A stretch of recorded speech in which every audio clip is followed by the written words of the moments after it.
No one knows what it's like to be the bad man, to be the sad man.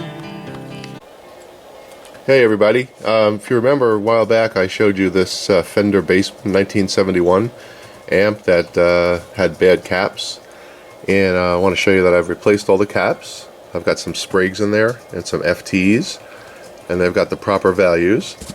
And what I'm going to do to test this thing, I'm going to try something a little different. I've never done this before. So I've got a Heathkit signal generator, right? And I've got the wire coming here connecting to an input, and you'll see that connection is right here, okay? And then coming out of the back of the amp, I have a dummy load resistor, which is an 8 ohm 200 watt dummy load resistor, and I have it connected to my oscilloscope, and there's my oscilloscope waiting. Alright, so I've already got the signal generator on. I'm going to turn the amp on. Let's see what we get. Okay, we've got a light. We're just going to watch the oscilloscope as it warms up.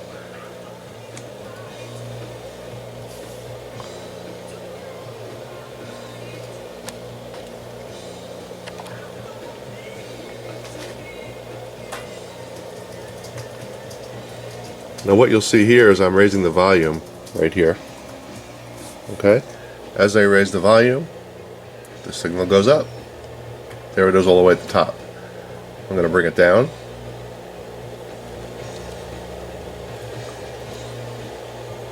Okay, so that basically means that the audio portion of the amp is working. The sine waves there don't look very clean though. I think I've got a lot of noise, and I'll have to put a speaker on there to figure that out. But this is one way that you could test these things without a speaker and really get a visual as to how they're performing. I also noticed that the two output tubes right here are different, two different types. So I have to assume that the bias is really, really bad on these things. This is an AA165 circuit. And you know, this is just the beginning, but I'm really just testing to see if these caps are working properly. So it appears the audio circuit's working. Let's just do a check on the temperature here. We'll take a look at the temperature on the first output tube.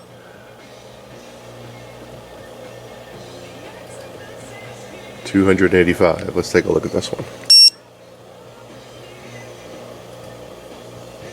272.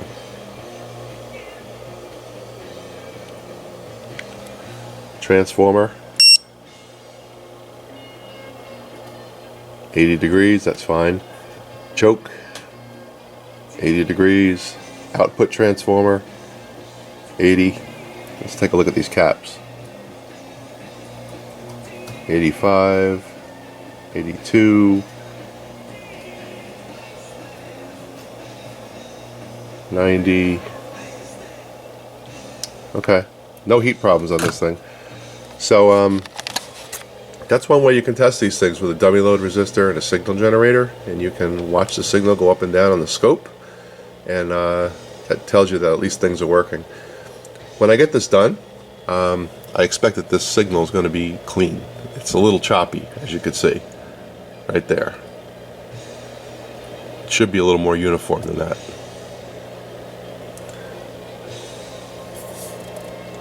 Alright, that's it for now. Just wanted to share that with you. This is Ron. Okay, I have the amp now connected to a speaker. It's an 8 ohm speaker, 4 ohm amp, right there. And I've got two 6L6 GCs in here. They're not an exact match. They are the same type of tube, different manufacturers.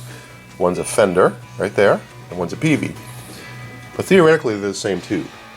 So let's talk about bias. So these are what you call push-pull amps, which means that these output tubes take a turn, right? And they have to be balanced.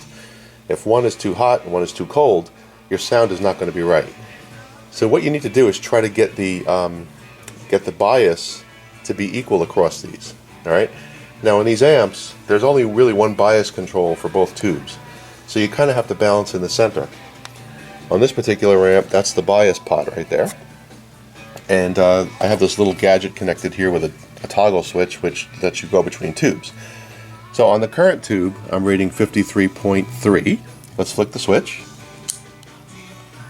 And on this one, I'm reading 52.4. So it's not I've just switched it again, so it's not quite a good match.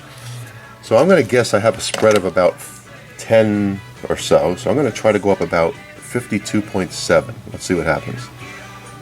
I'm going to adjust it on that screw that I showed you. Right there. Let's flick the switch. It's a little high.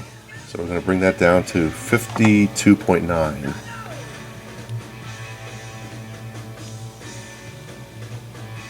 Let's see what happens there. Flick the switch. That's pretty close. I don't know if it'll ever be exact, but it's right in the ballpark, which means that those tubes are going to be performing evenly. So that was just a quick demo of how to do a bias adjustment on one of these things. What I have to do next now is change a couple of caps underneath. Oh, by the way, before I powered this thing on, I took a look at the tubes that were under here. And this is supposed to be a 12AT7 and then 7025s. Someone had the tubes in wrong. So someone had a 7025 here, 7025 here, a 12AT7 here, and a 7025. Completely wrong. Again, the moral of the story is never turn anything on until you check them. Because apparently someone had this amp that had no idea what they were doing, as you saw with the caps. So this amp is now playable. And I have to change a couple of other electrolytics underneath, which are fairly old, and I'll fix those. I did hear a little crackle when I played it. So we'll do that, and then this thing will be ready to clean up a little bit and put back in the case. Be back. And one other thing, I did play with the bias a little bit, and I got them to match pretty good. So I've got 53.1 and 53.1 when you flick the switch. But keep in mind that these tubes are not balanced. They're not matched tubes. So I am going to have to replace these tubes with a matched pair, and then I'll rebias it again and make sure that they match. Alright, that's it for that. Later. Hey folks, this is a public service message. So about a year ago I started working on an RCA 65U Victrola. And it was a combo. It had a radio and a Victrola, and I was working on it and got it to work just fine. And for the next 3 months I felt like I had a really bad cold, but I didn't. So could never put that piece together, like why I had this feeling like I had a cold but I didn't.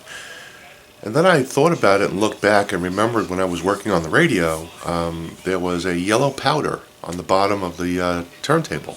Yeah, there's a lot of the metal on this thing. Right here. Let me turn this light off so you can see it. A lot of the metal on this thing is coated with like a yellow powder. See that? This one too.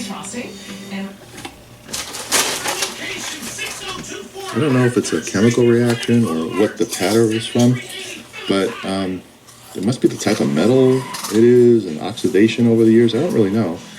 But a lot of the stuff has this yellow powder on it. It's not pollen. There's one right there. So I have to figure out what that's about.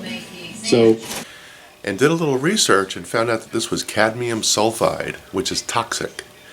And this was basically how they plated metal back then. And the problem is when that stuff becomes airborne, it can cause respiratory issues. Now, obviously, I didn't have a lot of it because I've got over it. But the point is, when you're working on old equipment and you see things like yellow powder, white powder, be very careful. There's ways that you can encapsulate it with alcohol and prevent it from becoming airborne. Wear a mask, that type of thing. But I learned the hard way. It took 3 months for me to get rid of the cold. So here's a little video that showed what it looked like. So just a public service message for you. All right? Be careful out there. Also, if you don't know what you're doing, don't work on this stuff. If you don't know how to use a dim bolt tester, if you don't know how to use a variac, an isolation transformer, if you don't always keep one hand behind your back when you're working on an amp or working on a radio, don't do it. It can kill you. As John from Arkansas says, electricity is a caged animal, always looking to get out. Thanks.